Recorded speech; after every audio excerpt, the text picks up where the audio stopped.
What's up, everybody? Welcome to another Real Hunting podcast. We are live. We've actually been on this call for like 5 minutes. We've been sitting here talking back and forth, deciding what we want to talk about today.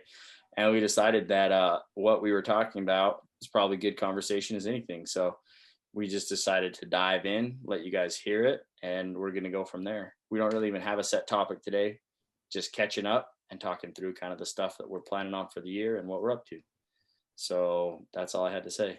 I'll tell you one thing. I just cooked dinner, and my wife just got these new pots and pans. A ridiculous amount of money that we spent on these stupid things. But it's the ones that don't have any rubber, so you can like cook and then put them in the oven. You know what I mean? Yeah. I cooked meatballs in the oven, and not being used to it, I grabbed it with the glove, put it up on top, did some other things, and then I grabbed the handle without a glove. Nice. And my two fingers right here are like just scorched, and they're like burning so bad. But that's how my night's gone. So It's too bad you don't have any calluses. yeah, I know. I'm not a real man. You probably would have been all right. Yeah.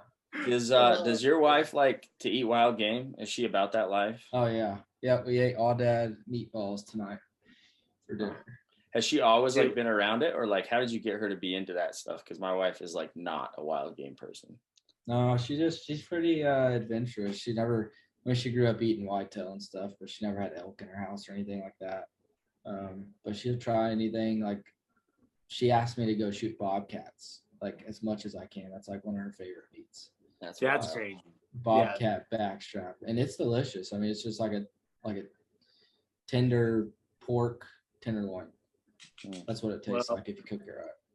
I know that my wife, like, I don't know, she eats wild game and stuff, but that time you came and ate and made the elk steaks, and then like we did those on repeat, dude. All I gotta say is now, so like if you were cooking, like, dude, wild game all the time. But yeah, I think I've botched a few game recipes, and but now that we know how to cook a little bit more, it's definitely, I can understand why Angel would be all about it if you're cooking. Yeah.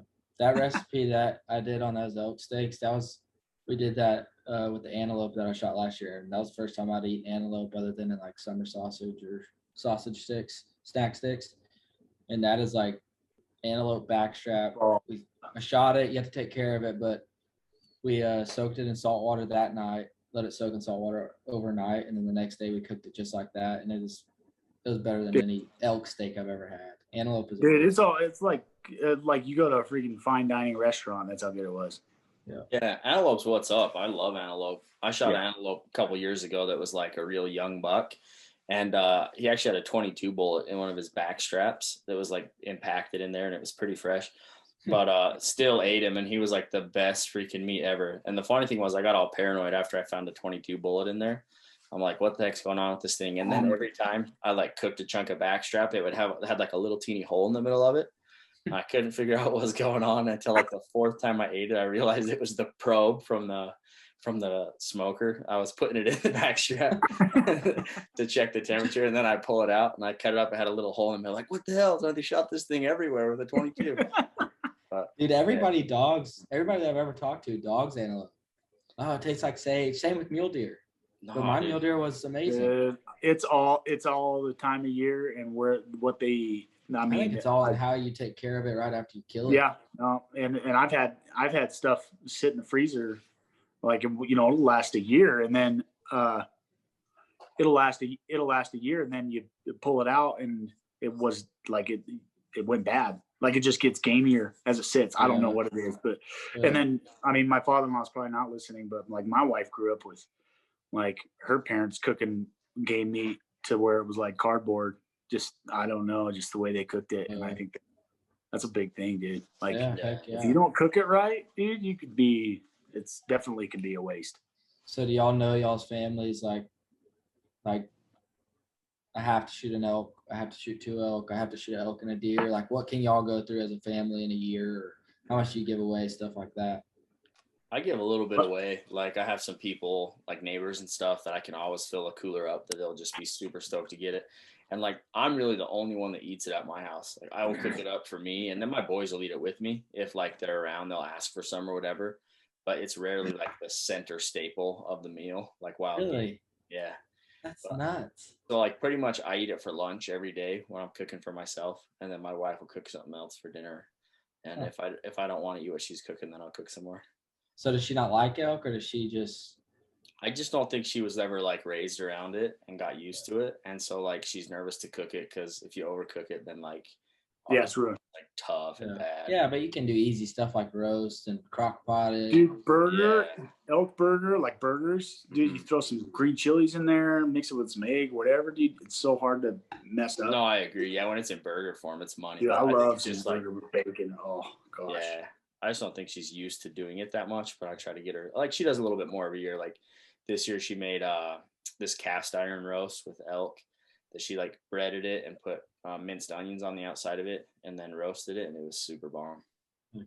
Yeah, Ben, that I hope I draw in Arizona one day because I'm gonna get the whole thing made into that green chili sausage. That breakfast sausage was the best breakfast sausage I've ever had. Yeah, dude. I mean, we've turned everything we can grind. It goes into that. Aside from steaks and stuff, man, that's that green chili sausage. It doesn't last long. Yeah.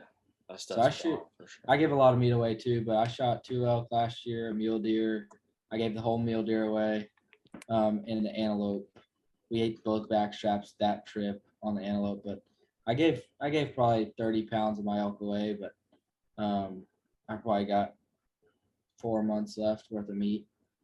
So we got through a lot of meat, and not to mention like 4 or 5 whitetail that I shot, which a lot of that goes into.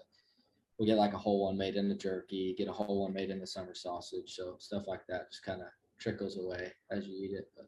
Well, so when it takes like 10 years to draw an elk tag in Arizona, and I haven't been doing like Colorado and all that stuff.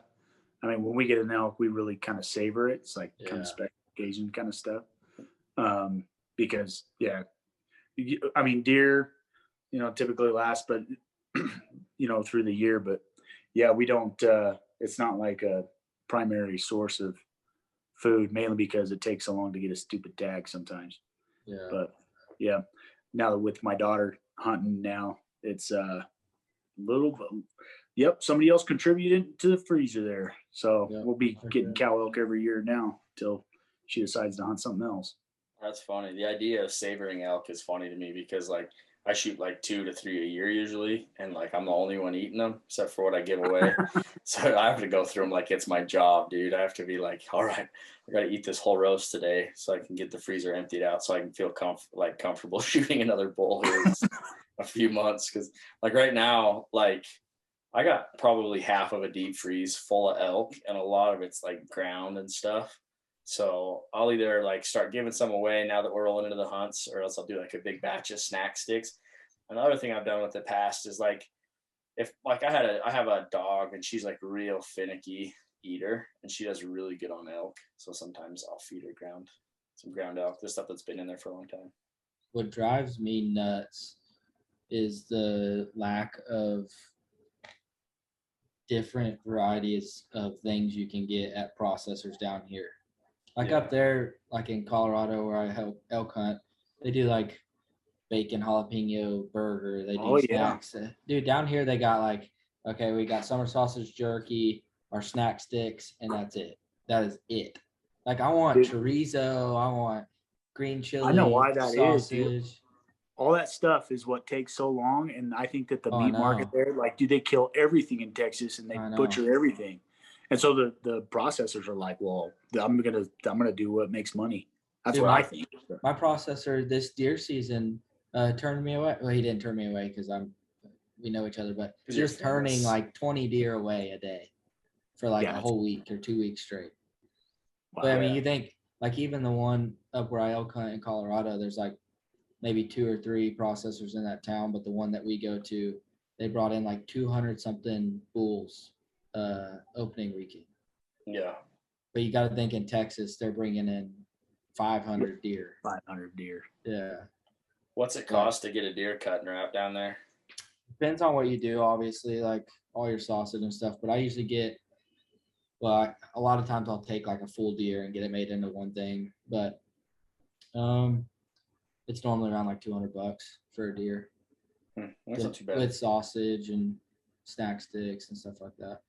Yeah. You can rack it up to 500 if you want, if you get all snack sticks made out Specialty of it. stuff. Yeah. Yeah. And then you can get your vacuum sealed versus paper wrapped or stuff like that. Yeah. Around here, like there's nobody you can find that'll do it.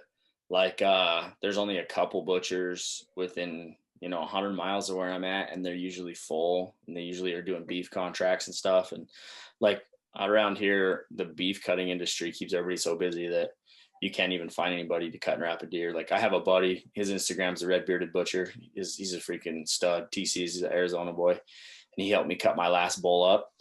And it's amazing. Like the difference, somebody who's skilled in cutting meat versus me trying to do it at home is huge.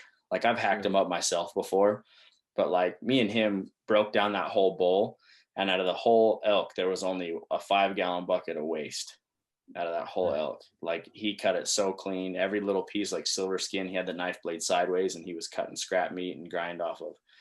So it's like, I wish there was a good butcher. I wish there was somebody here that we could take our stuff to. Like it makes me want to start a butcher shop, like, and hire a great butcher and get rich. Cause like there's such a need around here. I was talking, I just got back from New Mexico yesterday. And my buddy went with me, and I've gotten into it over the years. Like I bought a grinder a couple years ago, and then I bought a stuffer, and I mess with it, smoke it. And then I was talking to him, and he has this smoked sausage recipe. So he has a walk-in cooler, like y'all seen at my ranch, like a walk-in freezer, just like a big place would have.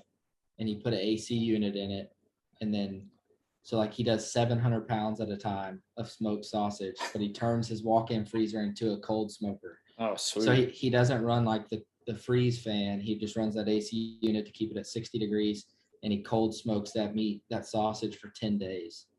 Wow. And it is like his family, he just gives it away, but 700 pounds of smoked sausage. But I'd love to get more into doing it myself, and really like making stuff and making new recipes and stuff. That'd be fun. You need to go talk to the Czech ladies and see if they'll make you deer kolaches. Yeah. Dude, just ask them, what's it cost to turn this whole deer into kolaches? If I do anything like that, I'm getting tamales made. Oh, dude, for sure. I have done that. I got a whole nail guy made into tamales, and then like a couple months down the road, my dad went out to the ranch, and the freezer had gone bad, and he opened it. It's just like, whoa. Oh, no. Wasted tamales. Dude, I had that happen on a cow elk I shot. It's like I shot her with my bow, and got her all processed and like taken home, and came home from work one day and noticed that there was water running out of the bottom of the deep freeze.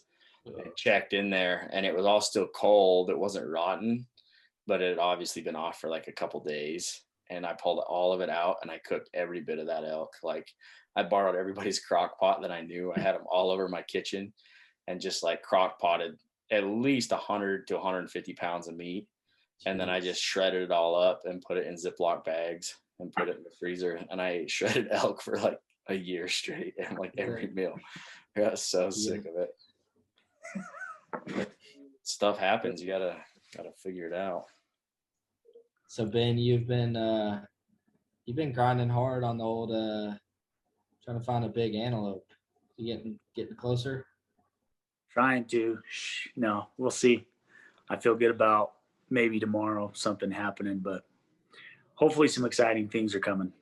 And we've seen a few good bucks, but I think we got one that's definitely over the top. So if we can make it happen, something might be exciting in the works here coming up.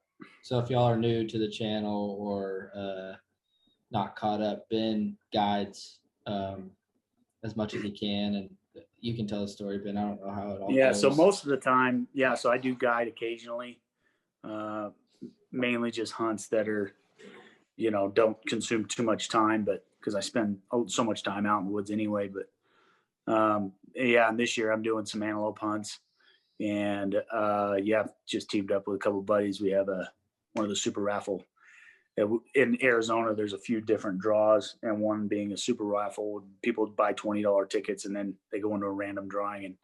And anyway, we have a guy that's got this statewide super raffle tag, and we've been trying to find him an antelope because his hunt actually ends in just a couple weeks, but he can hunt an antelope anywhere in the state. So we've been grinding, trying to find one. We found a lot of good bucks, and I think we just may have found hopefully the one. So exciting things happening. And then I do have just an antelope client later in the season, but antelope hunts in Arizona. I mean, most of the tags, especially anything that's good or of good quality, but antelope specifically, I mean, it takes like 25 plus years to get a tag, and it's an antelope. And a lot of them, I mean, you can buy antelope tags over the counter, but people wait 25 plus years for an antelope tag. So it's a pretty serious thing out here. They take it pretty serious. But that's crazy. When do they quit growing? They're done growing about June, and that's actually, and then their peak like length as far as score goes is going to be June, and then their horns kind of start to dry out by the time the hunts start, and then they'll shed their sheaths in November, December, start regrowing. So it's pretty crazy. And an antelope will peak around 4. So it's not like a deer or an elk where it's like 8 to 12 years, where they peak, or 6 to 12 years, whatever, between elk and deer. They're peaking early, and then as the older they get, they just get heavy and stunted. So they're weird species, but they're fun to hunt. You ever killed one? No doubt.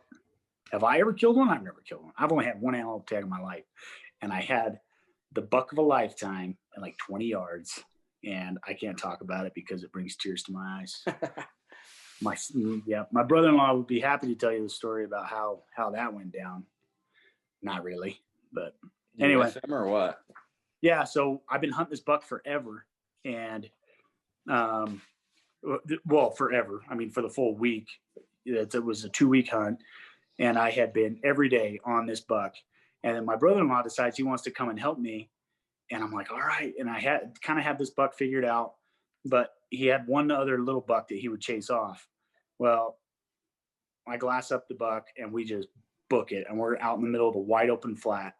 And he chased the buck off, and then he goes back to his does, and then the little buck will come back, and then he'll chase him off again.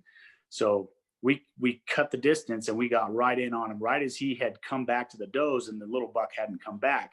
So we come in there. There was one little bush, and I'm like, I told my brother-in-law, I'm like, flash that decoy. So he flashes the decoy.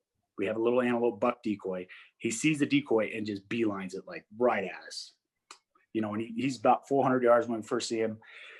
And he's coming, and I got one cactus in front of me, and I range it, and it's at 23 yards. And I'm like, okay, that's my only, like, everything else is just wide open grasslands. And he's running straight at us. And I have one little bush that I'm sitting behind, and I can see him coming through as I'm looking through the bush. I see him coming, and I draw, and he comes right in front of that cactus. And I'm like, oh, here it goes. And right as I commit to my trigger, I shoot right as he takes off, and and my fletchings just hit his tail end. And I look back, and my brother-in-law was afraid he was going to get run over by the antelope, and he peeked his head over the decoy right at the zone. But was this Trevor? Whatever. Huh? Was it Trevor? Yeah, Trevor. Yeah, it was Trevor. Yeah, we should call him out. We should call him out, little sucker. Yeah. But yeah, anyway, it was not my best moment as far as showing brotherly love. But I've seen Ben on the hill. Ben, he has a different demeanor. Like, you guys see this smiling, fun-loving Ben. When it's time to kill something, there is a flip of a switch that happens, and it's hilarious. Like, Ben goes to kill mode, and it's like military style. Yeah, that's a good way to explain it. Yeah, but somebody killed that buck on the rifle hunt, and he went 87, so he was a great buck. It was pretty heartbreaking. And I mean, who's to say if the buck did stand there, we can just pretend and say that I missed, but I would have smoked him. So explain how you score an antelope. Yeah, how you score an antelope. Like, what do you? Yeah, like, you're out here every day looking for antelope. What are you looking for? The different lengths. Math is one of the best measurements. But if you have a buck that you can estimate be like 16 plus tall, and he's heavy all the way up, and I'm not talking about like he looks heavy at certain angles, like he's rounded at the base, because sometimes they'll be flat like a pancake, and they turn and and they look heavy, and then they look at you and they're flat. And same thing at the top, like they can come up and they can just flatten out and they can look heavy, but you want them round, like cannons coming out of the top of their head. And then, you're looking at that, and then you're looking at those cutters, like 5-inch cutters are great cutters, 6-inch cutters are giant cutters. So, and it's from the back of the horn, like if this was an antelope, the back of the horn to the front of the cutter, Gotcha. So, but yeah, mass measurements, you get 4 measurements. So you want to make sure that buck is heavy all the way through, but that's like the ideal antelope is going to be 17 tall, 6-inch cutters and great mass. And does width, they measure the width too? No width? No. Nope. And that's probably no width. And that's probably what I love most about scoring antelope, because I honestly hate spread credits on big game. It's like, if it's all airtime, that's how they position on there. So that's always a measurement that I've kind of always despised. Yeah. And it's always like, oh, it's a 30-inch buck or whatever for mule deer. So we should invent a new process, like a scoring method of like dipping.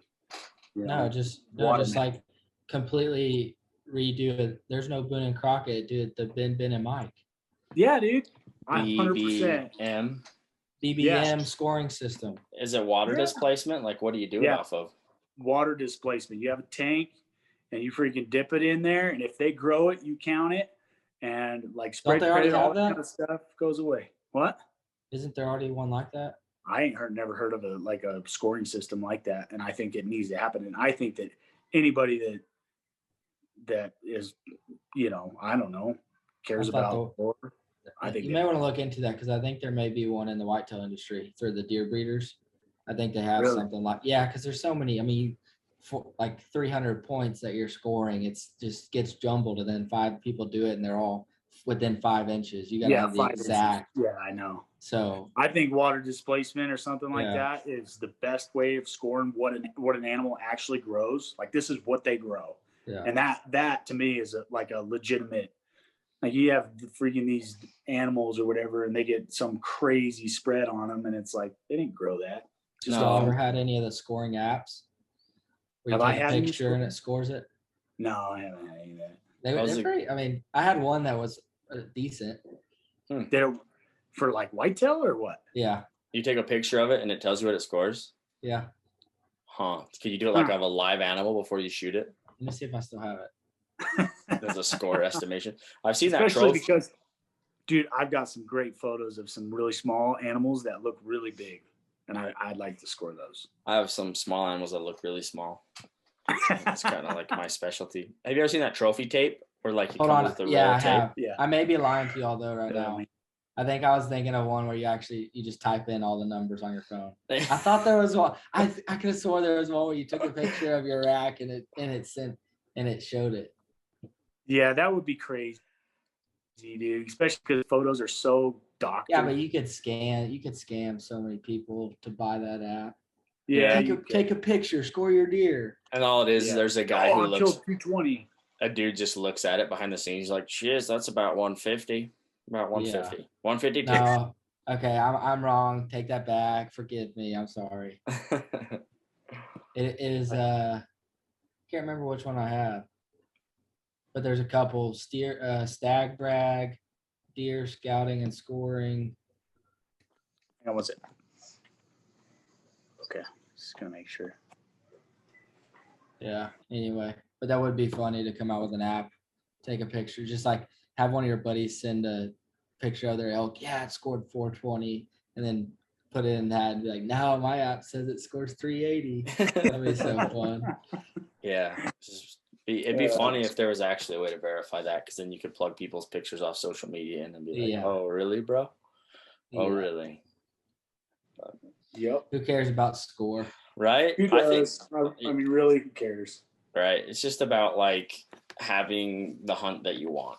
Yeah. That's what matters the most. If you're stoked on a 3-point, man, smoke it. Who cares? Like, Ben. That's where I'm at, dude. It's like, if it makes me happy, if it makes me smile, he's big enough. Right. If I get excited and lose my shiz, good enough. Yeah, but the difference between Ben Sandall and me is he has to have a 400 to get him excited. I have to have like a 280 to get me excited. I've seen Ben get excited about bulls that were nowhere near 400. It depends on the hunt, dude. Like that late bull hunt that we were on. Yeah. You see like a clean 6, it's like 320, dude. I'm freaking pumped. Yeah. But then if we're like on some early rifle hunt, yeah, it depends on the hunt. Like for sure. Got to enjoy it for everything. But yes, you are right. Words, I don't want to shoot no bull with a rifle. It's fun to shoot him with a rifle. I was like, dude, just buy a bull tag whenever we go on our mule deer. I'm not shooting no raghole with a rifle. I do. Just power smoke them, dude. Who cares? There's no better feeling than just cracking a bull in the front shoulder and watching him just. Yeah, heck yeah, dude. I don't care. I'll shoot it with a bow, rifle, air gun, whatever you give me. I'm shooting. Dude, I'm all about watching you guys smoke a bunch of spikes and raghorns with. That's fine. That's cool. And this dude says he says he cherishes elk meat, and then he's like, I ain't shooting no raghorn. Yeah. Dude, raghorns eat the very best, bro, out of Arizona, they breed us out here to be dumb like that. Dude, that's the same culture in southern Utah, man, for mule deer. Dude, it's like the most toxic shiz. The guys around here that like live and die for what big bucks score, big muleys, big bucks. And it's like, shut up. Like yeah, dude, I don't know. Like, if you shot a buck or a bull or whatever, I wouldn't, like, for one, I don't care how big it is, but dude, I think about like the amount of work that goes into a bull, especially like, and it's not even like necessarily, it's hard for me to get excited over a small bull way back in the middle of nowhere when, but at the same time, you put in all that hard work and effort, and you got 2 days left of the season. I'm coming out with meat. Yeah, but if I'm hunting elk, then that's different. But I'm not gonna just, if I'm hunting deer, I'm hunting deer. I'm not gonna have an elk tag in my pocket to hope we shoot. No. I know what you're saying. But I'm saying, like, say you just have an elk tag and you want to go out there and you're going. Obviously, everybody's gonna go after the most mature. That's different. That's different. And even then, like like we're gonna be hunting Colorado this year. That's a totally different thing. We're gonna be going out there, and I don't give a.